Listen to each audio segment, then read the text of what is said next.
તો વિરામ બાદ આપનું સ્વાગત છે। સમાચારોમાં આગળ વધીએ તો રાંધણપુરના ધારાસભ્ય લવિંગજી ઠાકોરે ચગાવી પતંગ। રાંધણપુરથી ચાણસ્મા હાઈવેને 4 લેન બનાવવા માંગ પણ કરી। એમએલએ લવિંગજી ઠાકોરે સીએમને પત્ર પણ લખ્યું છે। રાંધણપુરથી ચાણસ્મા હાઈવે પર વાહનોનું ભારે ટ્રાફિક રહે છે। 4 લેન હાઈવે બનશે તો અકસ્માત ઘટશે તેવું લવિંગજી ઠાકોરે નિવેદન પણ આપ્યું છે। 4 લેન બનશે તો વાહનોનું ઈંધણ પણ બચશે। લવિંગજી ઠાકોરે માંગ કરી છે 4 લેન હાઈવે બનાવવાની।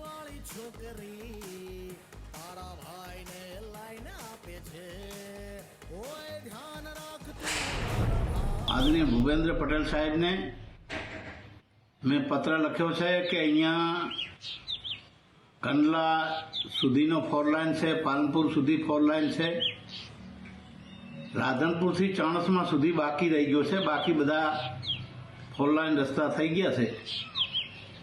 तो मैं पण फोन करी पत्र लखीने माननीय मुख्यमंत्री ने रजूआत करी है।